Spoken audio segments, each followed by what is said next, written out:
nos encorajado. Eu peço mais uma vez o Senhor fale através da vida dele, ministre nos nossos corações nessa noite. Cada pessoa que nesse lugar seja com o coração aberto para ouvir a tua palavra nessa noite e saia daqui impactado por ela. É o que nós te pedimos. Amém.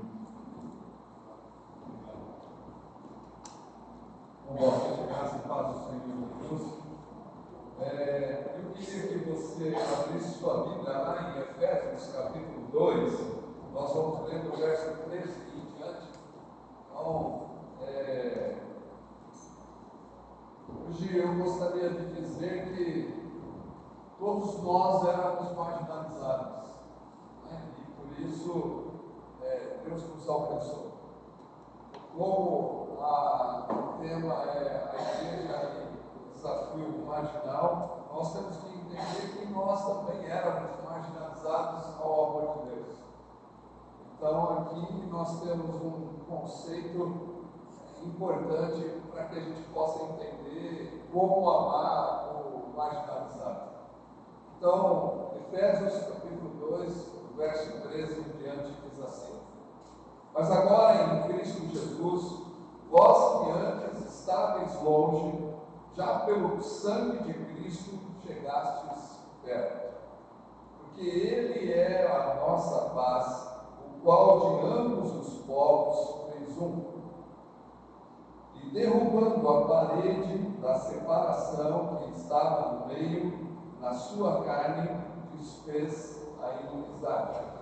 Isto é, a lei dos mandamentos contidos em ordenança para criar em si mesmo dos dois um novo homem, assim fazendo a paz.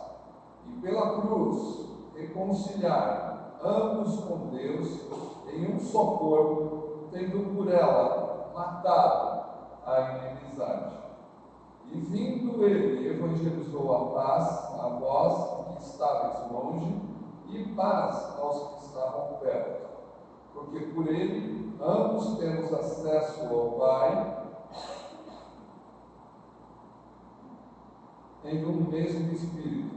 Assim, pois, não sois mais estrangeiros, nem forasteiros, antes sois concidadãos dos santos e membros da família de Deus, edificados sobre o fundamento dos apóstolos e dos profetas, sendo o próprio Cristo Jesus a principal pedra de esquina, no qual todo o edifício bem ajustado cresce para templo santo no Senhor, no qual também vós juntamente sois edificados para a morada de Deus no Espírito. Amém. Joia. Então, esse texto eu queria dizer que reconciliação é a base para que a gente possa entender missão na cidade. Então, uma das coisas que nós precisamos entender é sair um pouco da dinâmica de uma teologia sistemática e fazer com que essa teologia que foi sistematizada para que a gente pudesse entender, viesse a ser uma prática para a nossa vida. Porque isso nós precisamos entender desde o Antigo Testamento até o Novo Testamento, mas hoje nós podemos estudar sobre o Novo Testamento e ver como que Deus agiu em relação à nossa vida, em relação à vida que estava longe de Deus. Então, uma das coisas que nós temos, quando olhamos para uma pessoa que está à margem da sociedade, nós a temos como inimigas nossas. Elas não são bem-vindas no nosso meio. Elas não podem frequentar os mesmos ambientes que nós. Né? Então, e isso é uma inversão que a sociedade faz daquilo que a igreja deveria de fazer. Eu posso ver isso quando uma criança descalça ela quer entrar no shopping center. Ela não pode. Uma criança suja, ela não pode entrar no shopping center. Um homem com um cobertor, ele não pode estar no shopping center. Então, tem espaços que o marginalizado, ele não pode frequentar, ele não pode entrar. E nós nos sentimos muito bem dentro do shopping center, porque o shopping center tem uma posição que tudo tem que ser limpo, tudo tem que ser lindo e tudo tem que está exposto ao ponto de você ter o desejo de consumir. Então, essas pessoas, elas estão fora do ambiente de consumo que a sociedade gerou. Então, nós não percebemos que nós também agimos da mesma forma. Porque se chegar uma pessoa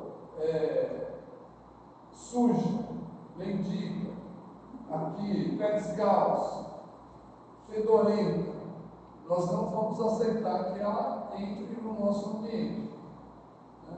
Isso não é só aqui, isso é em qualquer lugar do Brasil e do mundo.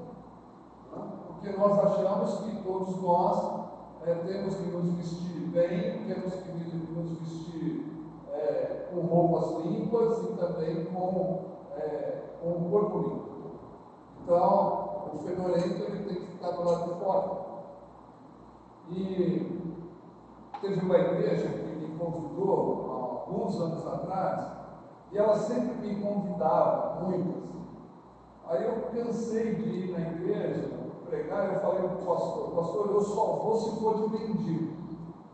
Então, você me prepara aí uma roupa suja, se você quiser, eu vou de mendigo. Aí falou, mas eu não sei se a igreja vai querer que você entre. Então, eu falei, então, é por isso mesmo, vou de mendigo. Você quer que eu pregue na sua igreja? Então, você tem que deixar eu ir de mendigo. Eu falei, então tá bom. O que você quer? Eu falei, eu quero uma casa de um diácono só e que você não fale para a sua liderança que eu vou aparecer de mendigo na sua casa, na sua igreja. Aí, arrumaram tudo que eu pedi, roupa suja, um copo de cachaça, alho, carvão, comida seda, uma roupa suja, e aí eu fiquei 3 dias sem tomar banho, já comecei a sentir a exclusão dentro da minha própria casa. E minha mulher falou assim, você não vai dormir comigo hoje. Então a marginalidade já começou ali. Então chegou no dia de eu ir, eu cheguei na casa do diácono, me troquei, coloquei comida azeda na roupa suja, pus um alho no meio do dedão do pé e para abençoar um pouco mais, e tomei um copo de pinga para deixar o bafo. O velho óleo quase saiu nessa hora e queria tomar mais, mas eu falei, não, é um só hoje. E eu não consigo beber. E aí eu saí com um saco nas costas, com um pedaço de pão duro dentro do saco e fui andando.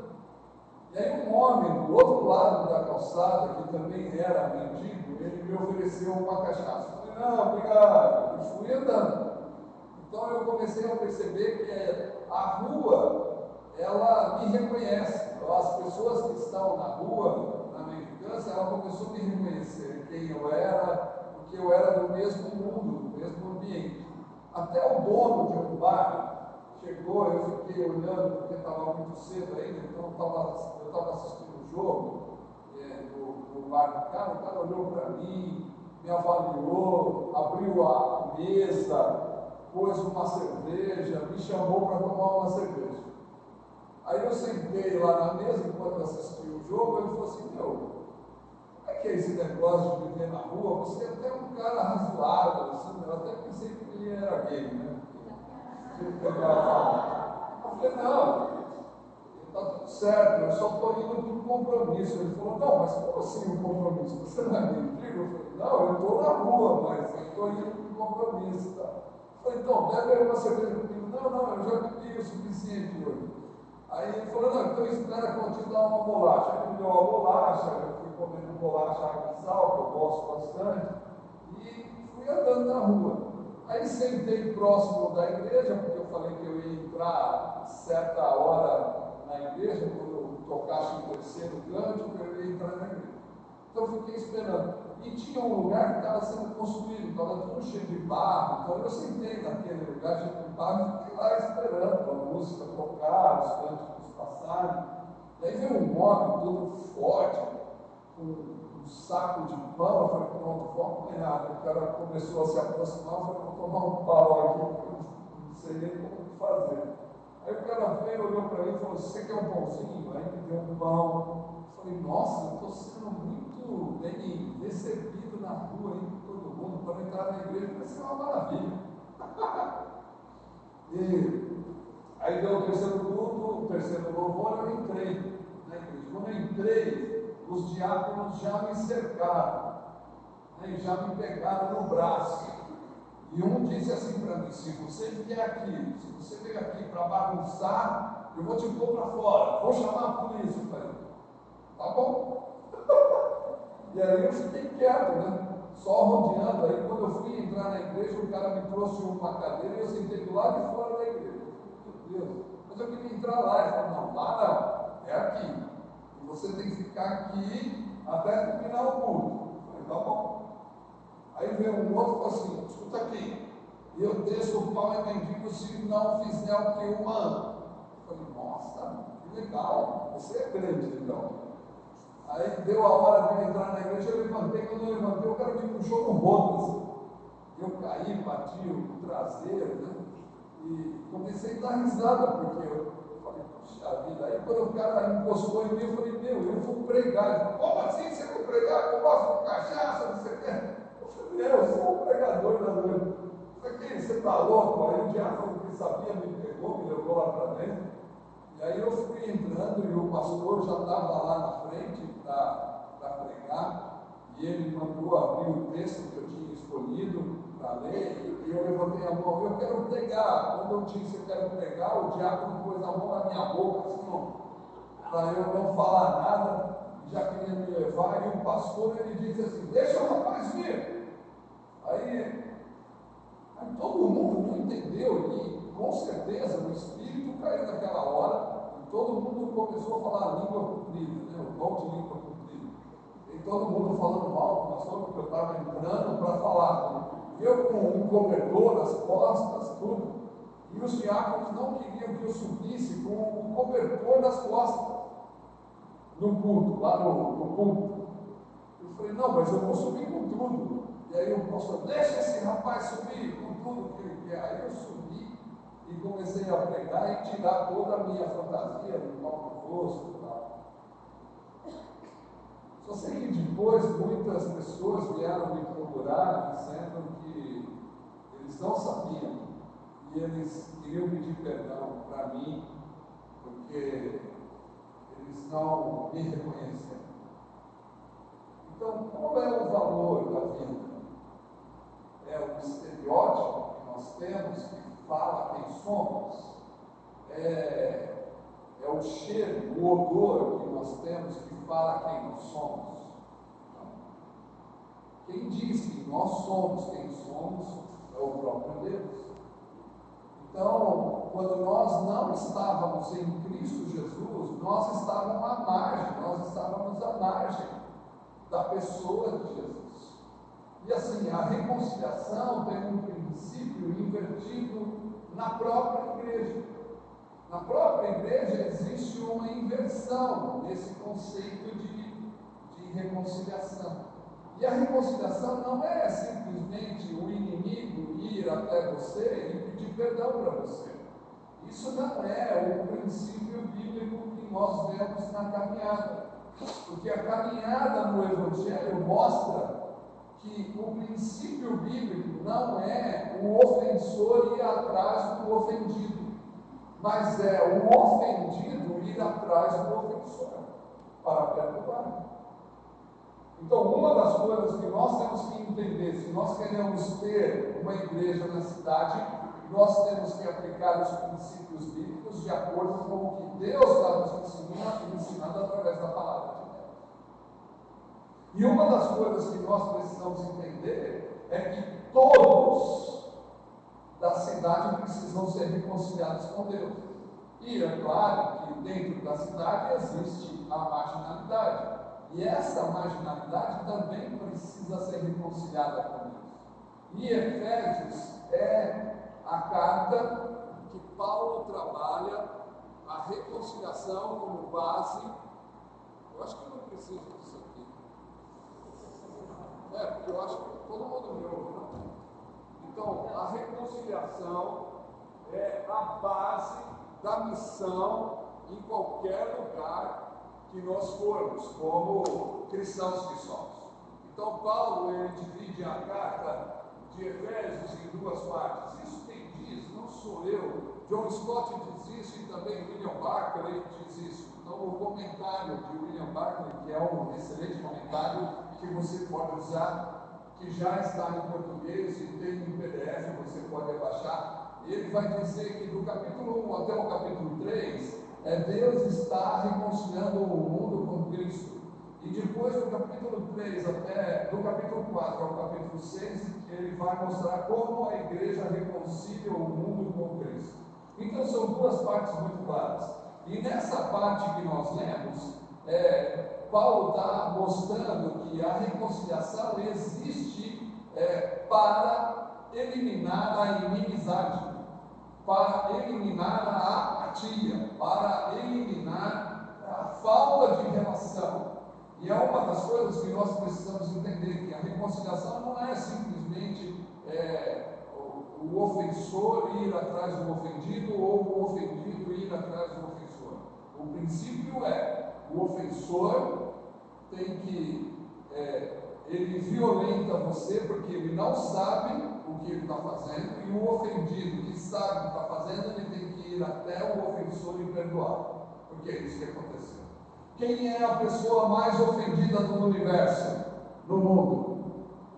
Quem é? Deus. Porque Deus, ele foi ofendido pelo pecado da sua própria criação. E por ele ser ofendido, ele veio atrás do homem para perdoá-lo. Então, se o exemplo de Deus, que foi enviar seu Filho para perdoar o pecador, isso significa que existe uma reconciliação invertida na sociedade e na igreja.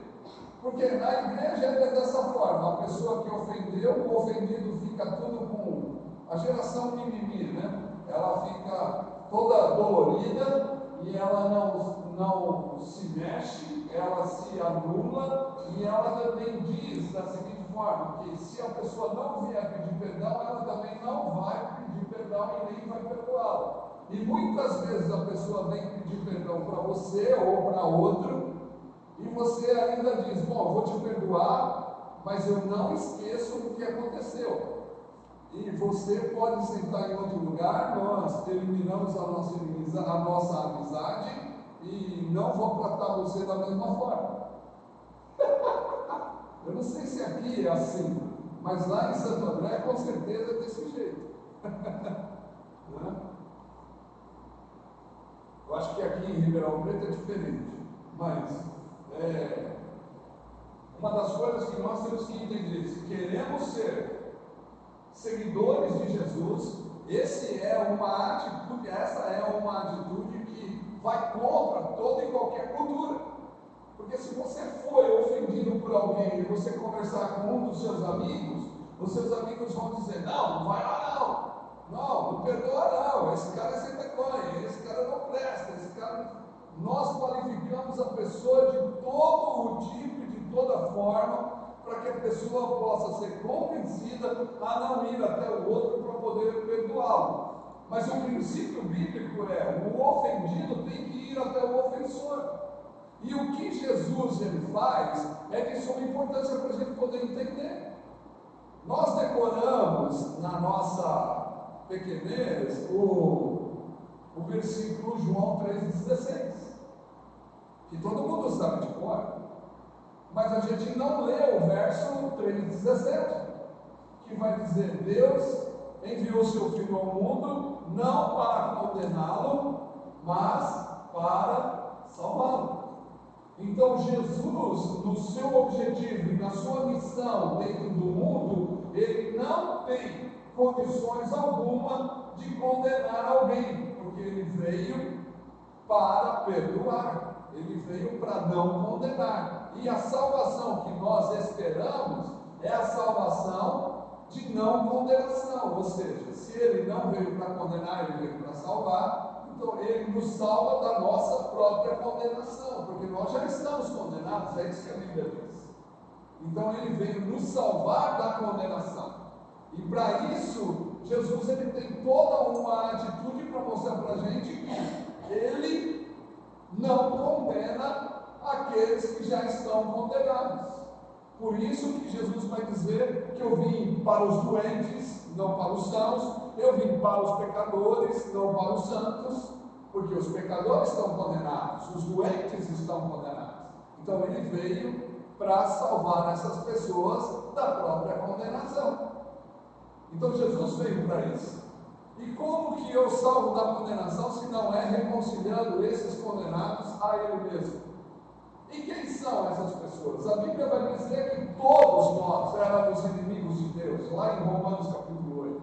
E Ele nos amou. Ou seja, todos nós estávamos à margem porque éramos inimigos dele. E Ele veio nos resgatar e nos reconciliar. Ou seja, qual é a atitude de uma pessoa que tem inimigo no mundo? É não ir procurá-lo. Mas o Novo Testamento nos ensina que Jesus ele veio procurar o inimigo e não só procurá-lo, mas amá-lo. E essa é a condição da reconciliação. Amar aqueles que nos odeiam. Isso é reconciliar. E é o que Jesus diz no Sermão do Monte, no capítulo 5, do verso 35 em diante. Ele sempre vai estar mostrando que nós não temos que amar quem nos ama. Nós temos que amar quem não nos ama. Nós temos que amar quem nos odeia. E quem nos odeia? São as pessoas que estão à margem da sociedade. Então nós temos que amar essas pessoas. E é uma das coisas que nós temos como base e princípio da nossa vida, que nós temos que ir atrás daqueles que nos ofenderam. Porque a oração do Pai Nosso também é dessa forma. Então nós temos que perdoar aqueles que nos ofenderam. É o que a Bíblia diz. Então todo o Novo Testamento está carregado de princípios ao ponto de dizer, não é você que tem que ficar chupando o dedo quando você foi ofendido. Você tem que crescer, você tem que amadurecer. E ser maduro cristão é ir atrás daquele que te ofendeu e perdoá-lo. Porque é isso que Jesus fez. Então a gente pode perceber, em todo o Evangelho tem atitudes de reconciliação. Mas vamos citar alguns só, senão não tenho tempo de falar tudo. Mas, assim, quando a turma da Fiel veio com aquela mulher adúltera e jogou a mulher na areia, o que aconteceu? O que eles queriam? Que Jesus a condenasse, que Jesus colocasse ela para fora, como ela já estava fora do reduto religioso.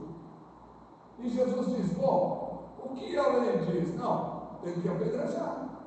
Então tá, então quem não tem mundial pode atirar a primeira pedra. É isso, não é?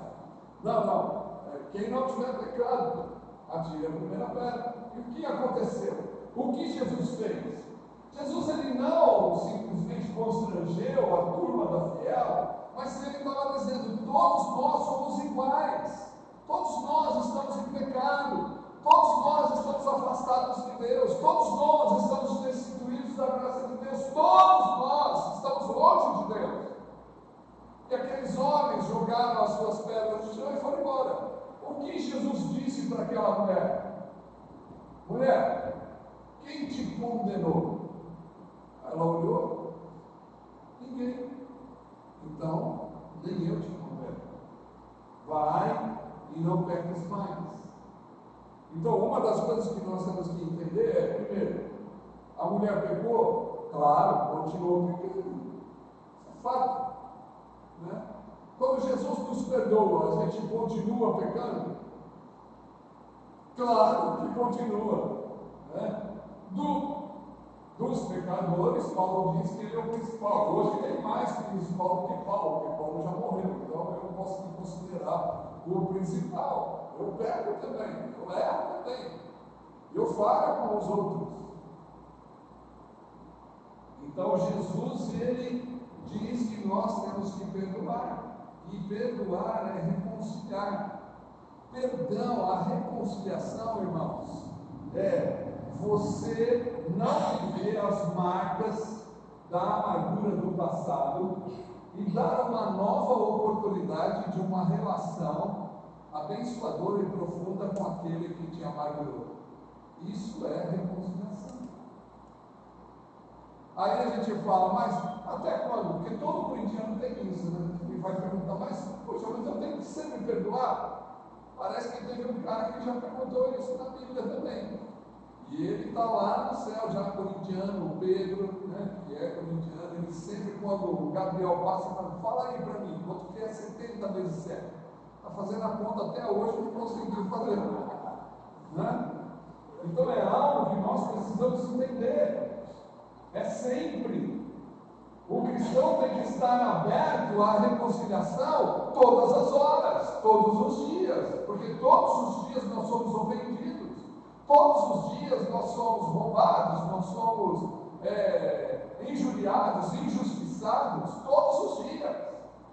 Mas nós temos que entrar na dinâmica de não perdoar, de não acertar a nossa vida? Não, nós temos que acertar a vida. E para isso tem a base da reconciliação, que nós temos que entender. Então, quem foi perdoado primeiro? Nós. Agora, qual é a nossa atitude? Perdoar os outros, reconciliar os outros. E é isso que Jesus disse. E também lá em Lucas capítulo 23, verso 33, o que diz lá? É a primeira frase que Jesus disse na cruz. Jesus na cruz, ele foi o quê? Cusparado, injustiçado, pregado numa cruz, com a coroa de espinhos, ensanguentado, sofrendo o pior sofrimento e a pior morte do Império Romano era da cruz. E o que ele diz quando está pendurado? Ele não diz outra coisa a não ser: Pai, perdoa, porque eles não sabem o que fazem. Então, mesmo na cruz, ele estava lutando pela reconciliação do homem que não sabe o que faz. Então aí tem uma verdade: quem está na cruz sabe o que faz, e quem não está na cruz não sabe o que faz. Então quem não sabe o que faz vai violentar, vai ofender, vai usar de injustiça, mas quem sabe o que faz, perdoa, porque está na cruz. E Paulo vai dizer que ele não vive mais nele, mas é Cristo que vive nele, e ele está crucificado em Cristo Jesus, ou seja, ele aprendeu na caminhada que ele tem que reconciliar sempre. Então é algo que nós precisamos entender, que quem se ofende ou quem endurece o seu coração e não perdoa, esse evita de que a graça de Deus se aproxime dele. É o que o autor de Hebreus vai escrever: não se prive da graça de Deus, criando raízes de amargura em vosso coração. É isso. Então, o que nós temos que entender é que a reconciliação é algo bíblico e a sociedade inverteu o seu valor ao ponto de que o ofensor tem que vir pedir perdão ao ofendido. E isso não pode mais acontecer a partir de hoje, porque você aprendeu. Então, todas as pessoas que te ofenderem ou que já te ofendeu, você precisa procurá-la para poder reconciliar com ela. Muitas vezes nós perdemos membros e abandonamos pessoas pelas marcas que elas fizeram na nossa vida. Mas isso não pode acontecer entre os cristãos. Deixa eu te contar uma história. Eu comecei essa organização há 12 anos atrás, tratando lata, como você mesmo soube, na sexta-feira. E por que eu passei a catar lata? Porque eu tinha um amigo dentro da missão antiga, e essa missão antiga fez com que eu tivesse muitos amigos bons. E eu trouxe um advogado para trabalhar nessa missão, para poder trabalhar as questões jurídicas do marginalizado.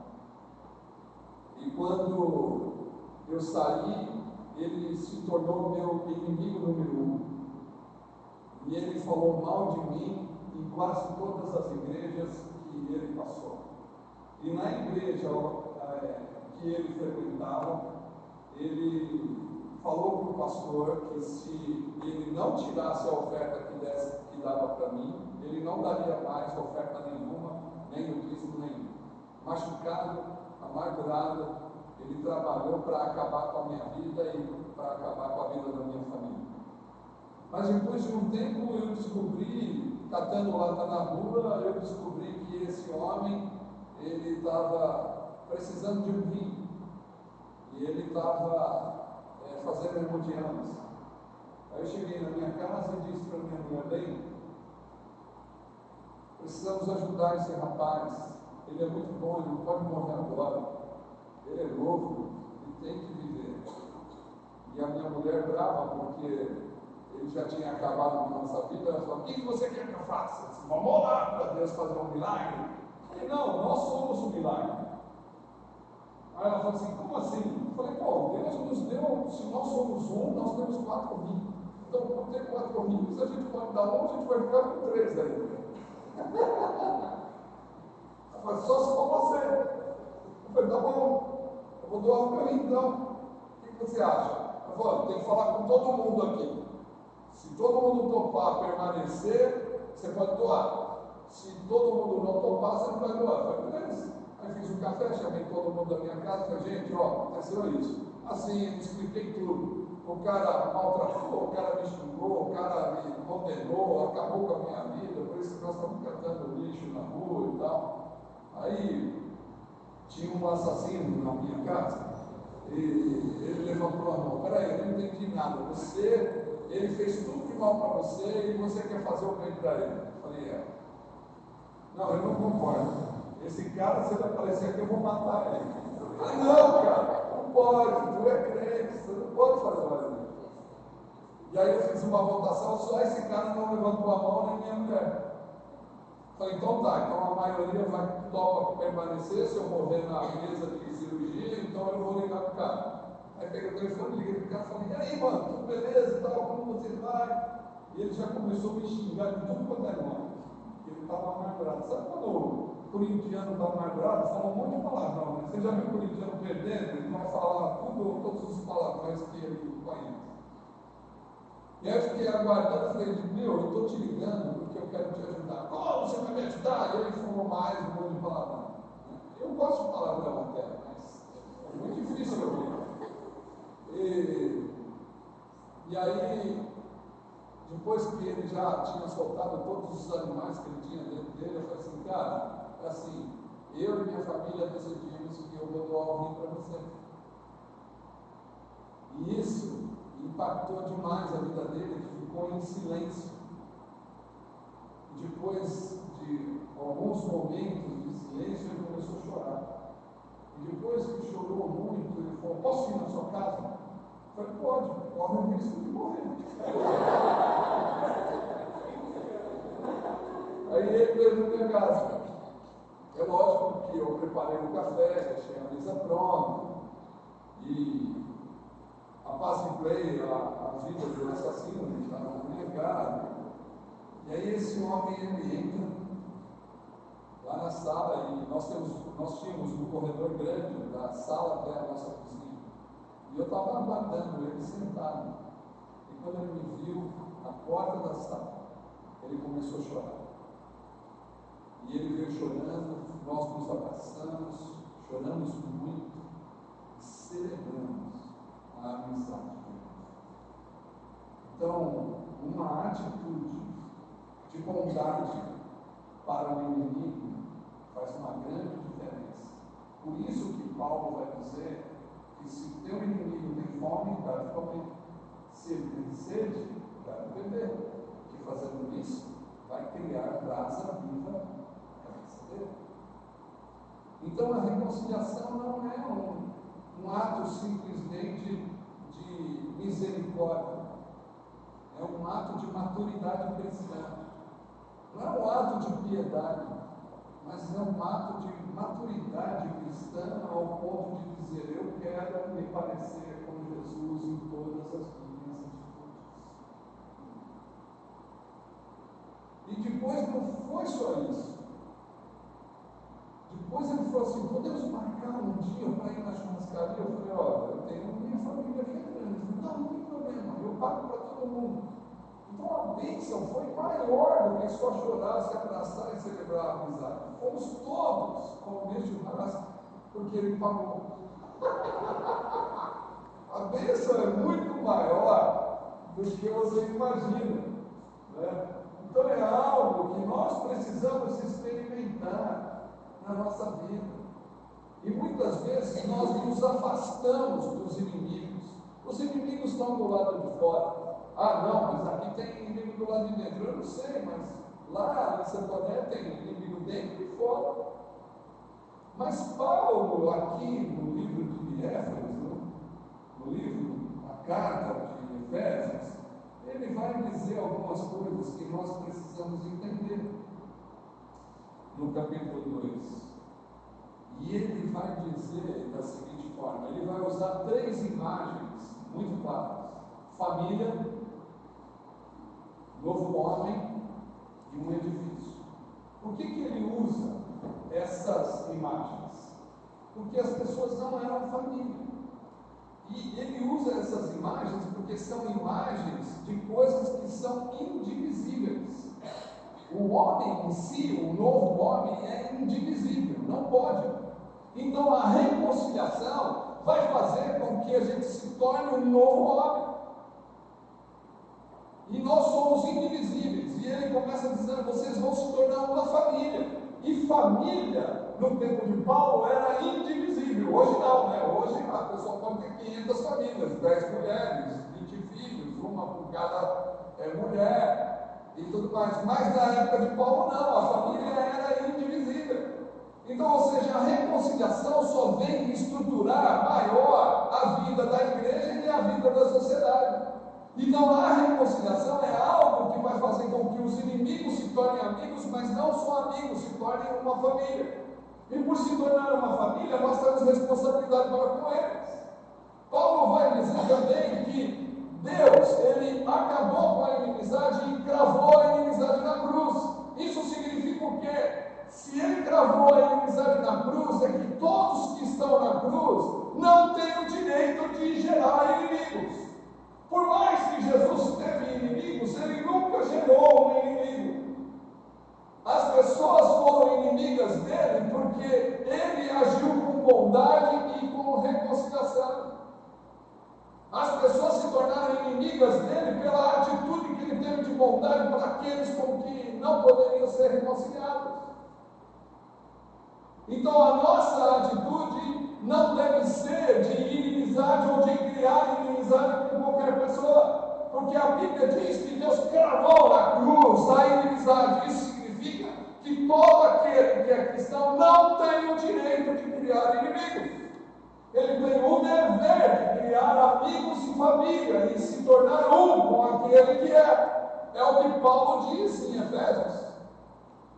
É uma das coisas que nós precisamos entender, que nós não estamos brincando de vida cristã, nós estamos trabalhando para que a igreja seja sal e luz na terra, e para que isso possa acontecer, as nossas atitudes têm que se parecer com Jesus.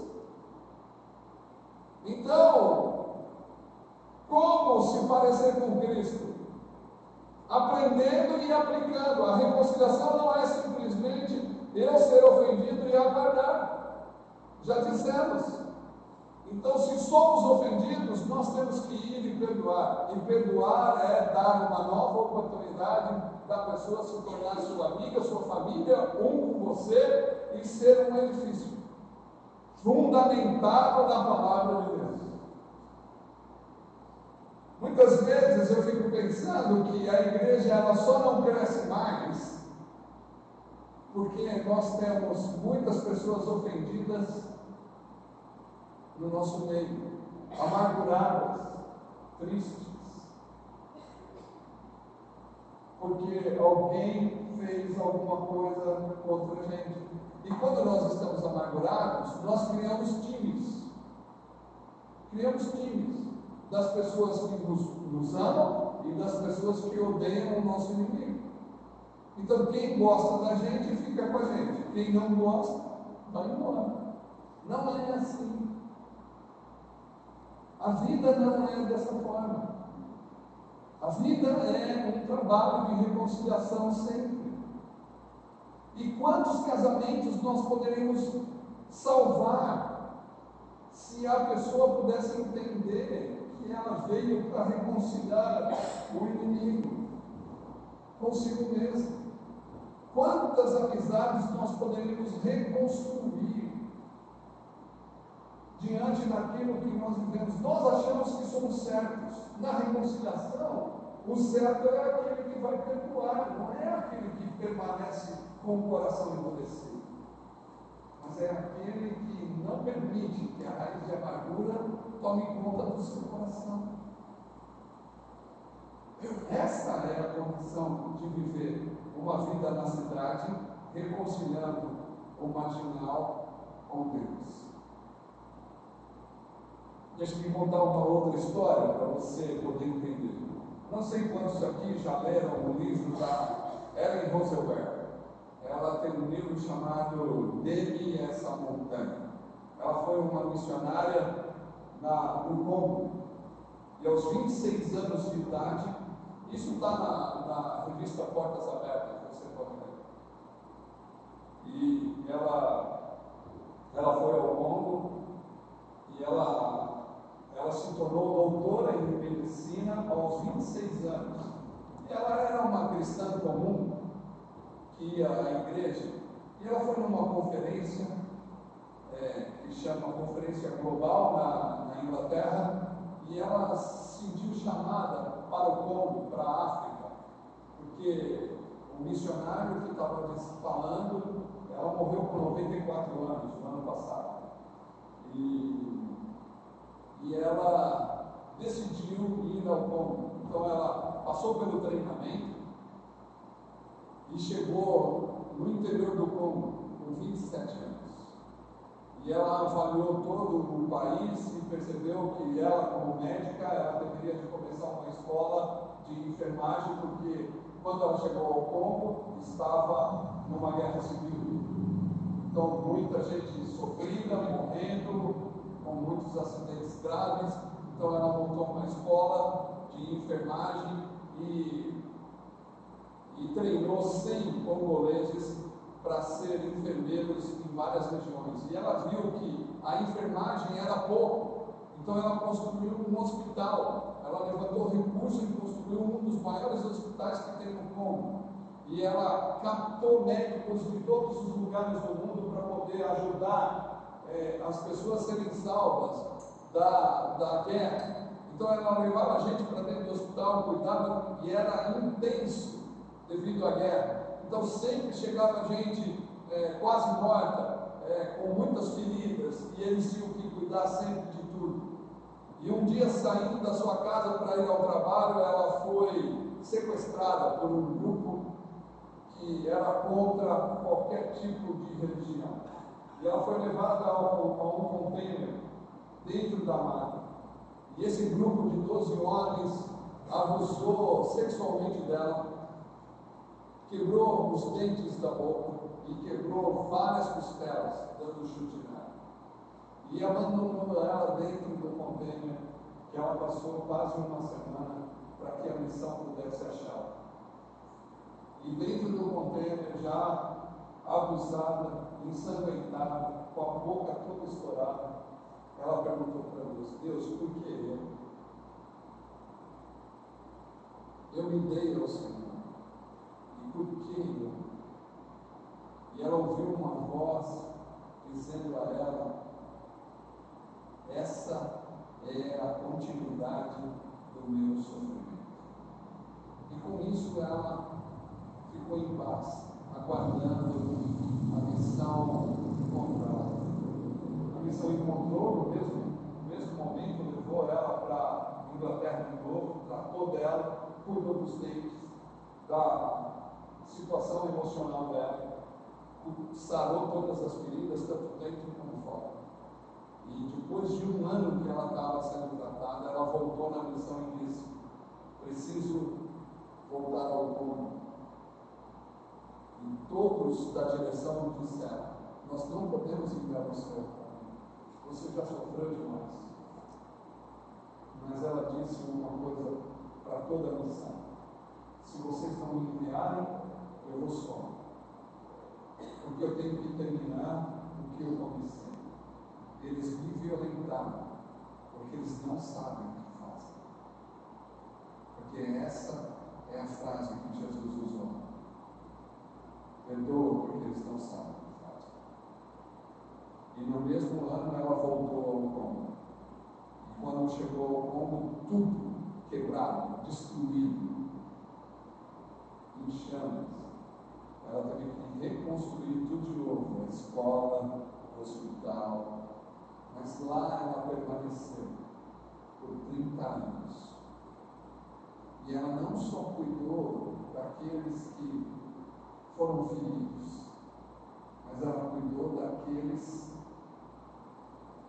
que feriam essa mulher. E ao final da carreira, ela volta para a Inglaterra e ela vai falar. Você pode procurar na internet, está cheio de mensagens dela. Ela vai dizer: agora eu entendo o que eu vim fazer na terra. Eu vim reconciliar o povo com Deus. Nós estamos numa cidade, acredito eu, abastada, que é Ribeirão Preto. Mas existem bolsões de pobreza, de miséria e de violência em todo lugar no Brasil, e eu acredito que aqui também exista. O que está faltando para nós, para a gente entender que esses homens e mulheres que estão longe precisam estar perto de nós? Ou quais são as pessoas que foram embora amarguradas e tristes devido à ofensa que você fez com que ela passasse? Ou até que ponto você mesmo está amargurado pela pessoa que foi embora e você permanece aqui devido às suas amarguras? E todas as decisões que você toma são decisões amargas. Porque nós não queremos que ninguém entre e que nós temos que proteger o nosso patrimônio. Não. O patrimônio não tem nada a ver, porque o maior patrimônio da humanidade é o ser humano, seja ele violento ou não. Ele é o maior patrimônio da humanidade. E nós temos que reconhecer isso. E não importa se ele está fedido, se ele veste bem ou se ele está amargurado ou não. É o nosso papel que entendemos quem somos e para quem estamos aqui que vai fazer a diferença em qualquer cidade do mundo. Estamos para reconciliar as pessoas com Deus. Então, eu queria terminar essa noite dizendo: você é especial. Deus te escolheu para uma obra especial. De você mesmo que esteja grandemente ofendido ou ofendido. Você precisa procurar aqueles que te ofenderam e perdoá-los. Porque isso talvez vai fazer com que essa comunidade não tenha mais espaço.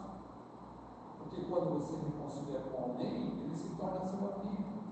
E tornando-se amigo ou amiga, ela quer estar onde os amigos estão. E elas, com certeza, serão abençoadas pelo acerto das tradições.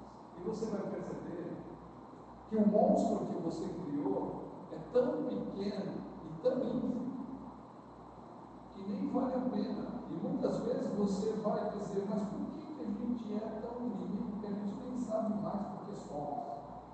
De tanta amargura que você tem, você criou um monstro dentro de você que você acha que é impossível acabar. E a Bíblia diz, aqui em Efésios, nós lemos que Deus quebrou o muro da inimizade que existia entre os judeus e os gregos. A tradução no português está errada, porque Deus quebrou o muro que os homens fizeram em relação a Deus. Então Deus veio quebrou o muro da inimizade que os homens tinham com Deus. E se ele fez isso, é porque ele quer nos dar coragem para a gente poder também ter a mesma atitude. Então, qual é o meu conselho indo embora hoje? O primeiro conselho é: não permita que os muros sejam levantados entre você e a pessoa que te ofendeu. Elimine os muros. A segunda coisa que eu quero deixar de conselho para você nessa noite é: vá atrás daqueles que te ofenderam, ou vai atrás até daqueles que você ofendeu. Perdoe e peça perdão. Faça uma lista. Eu acredito que você já tem uma lista na cabeça. Só passa no papel e começa a aticar. Vai atrás, perdoa, peça perdão. Comece de novo, uma nova vida com essa pessoa. Deixe a amargura de lado. Faz com que a sua vida se torne mais leve para testemunhar de Jesus. O mundo precisa entender que nós somos um.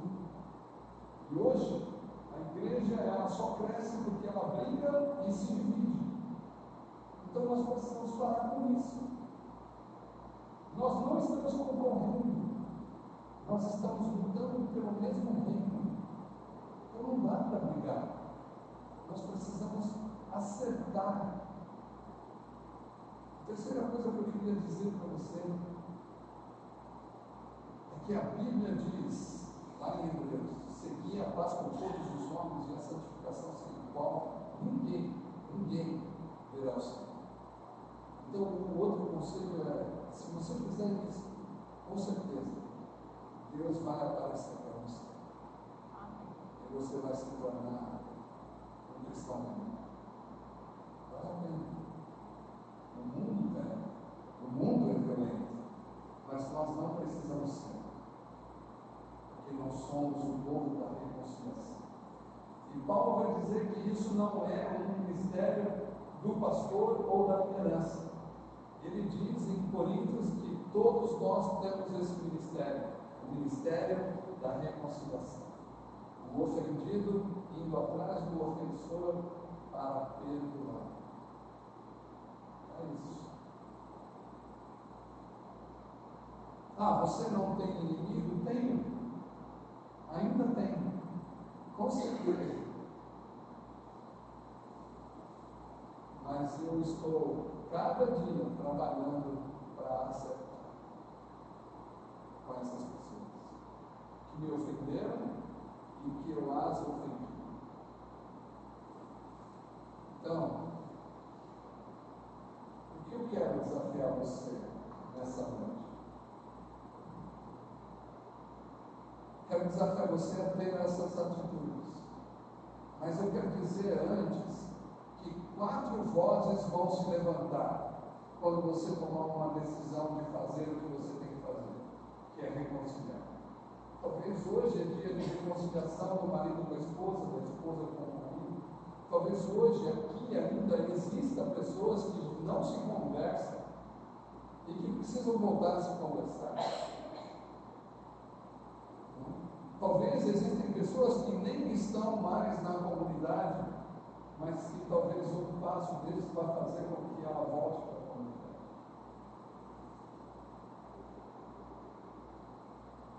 Mas tem 4 vozes que vão se levantar. A primeira voz é você mesmo, que vai dizer: não, isso não é princípio bíblico. Ele não tem razão no que ele está dizendo. Eu não vou fazer isso que ele falou. É verdade. Essa voz vai estar clara na sua cabeça. A outra voz que vai se levantar em relação à sua atitude, porque nós somos arrogantes em nós mesmos, porque a nossa natureza é pecaminosa e nós somos arrogantes em relação a acertar, porque nós queremos ter razão. Se Deus agisse com a sua razão de certeza, Ele não nos perdoaria, porque quem pecou fomos nós. Você pecou, se dane, vai morrer agora, vai para o inferno. Mas ele não fez isso. Então a arrogância faz com que a gente não procure a pessoa que nós queremos ser certos. E essa não é a justiça divina. A justiça divina é perdoar. Não é usando de arrogância. A segunda voz que vai se levantar são os amigos. Vão dizer, não, cara, você é otário, você vai fazer isso. Não, está errado, o cara te ofendeu. Ele que tem que vir, que não sei o quê. Essa é outra voz. A outra voz que vai se levantar também é a circunstância. Ah, mas mora longe, já não dá mais. Ah, nem telefone dele tem. Ah, vai ser muito difícil. A circunstância é a voz. A quarta voz, que é a menor das vozes, é a voz do diabo, que vai dizer, não faz não, é isso mesmo que eu quero, tem que continuar desse jeito. Não vai não, permanece ali. Então, para vencer essas vozes, nós precisamos ter coragem. Coragem para viver aquilo que Deus quer que a gente viva. E essa coragem só vem quando estamos dispostos a falar, Jesus, eu quero seguir os seus passos. E os passos de Jesus é pagos. E na cruz, dizer o que ele mesmo disse: Pai, perdoa, porque eles não sabem o que fazem. Você topa fazer isso? Você topa fazer a lista, procurar aquelas pessoas que te amarguraram e perdoar? Eu não vou levantar daí, eu quero ver, porque eu vou orar por você. E assim, eu vou orar por você para você lembrar que você tem que fazer isso. Então, se você não fizer, eu vou orar para Deus quebrar uma perna, um braço, dar aquele prova, né? Tá certo? E você tem que lembrar, né? Que você tem que fazer, porque crente é assim, ele escuta domingo, segunda ele já esqueceu. Ele vai falar, nossa, a pregação foi da hora, mas o que ele falou? Não sei, irmão. Não sei. Então eu vou estar orando por você na minha viagem, dizendo, Deus, se ele não fizer, quebra uma perna dele de lá. Põe ele no seguro-desemprego. Vai ser muito legal. Aí você vai falar, puxa vida, quebrei a perna, o que será que eu devia ter feito? Aí você vai lembrar, pô, o macarrão disse que ia orar. Tá bom, vamos orar? Coloca essas pessoas que te amarguraram na mão de Deus e vá atrás delas. A cidade precisa de luz e ela só terá luz quando nós perdoarmos aqueles que nos ofendem.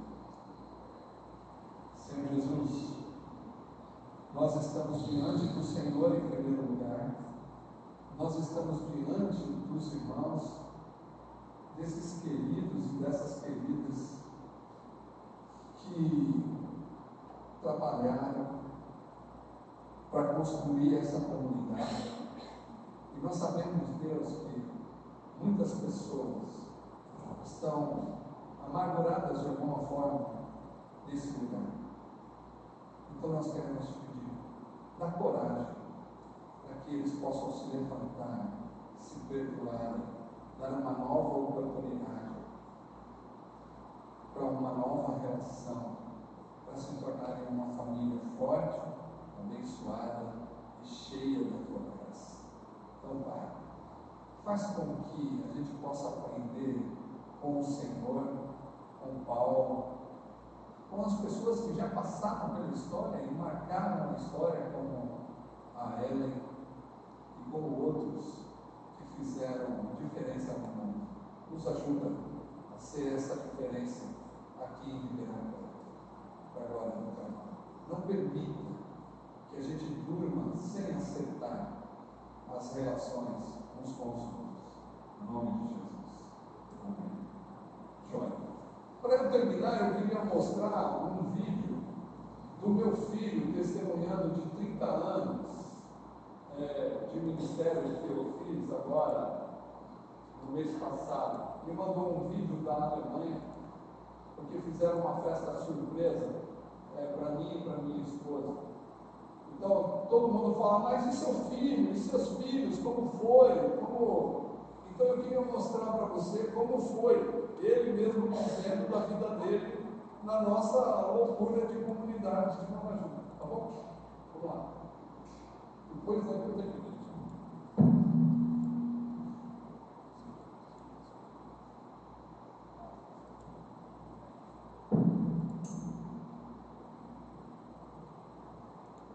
Eu tentei me vestir de uma maneira adequada para o casamento eu vou ter aqui uma parada para os meus pais, saudade de todo mundo, Theo e Fica, força para vocês e meus parabéns. Agora todos os missionários estão fazendo 30 anos. Esses 30 anos de ministério eu só vivenciei, na verdade, 23. E as minhas lembranças não dizem muito a respeito dos missionários Silvia e Paulo, mas sim da minha mãe e do meu pai. E falar sobre a mãe e o pai é marmelada.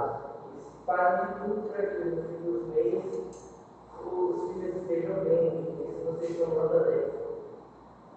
Eu acredito que se eu tivesse uma mãe e um pai normal, eu seria hoje um homem bem mimado, arrogante, egoísta, e seria provavelmente cristão só porque eu nasci no Brasil e seja branco.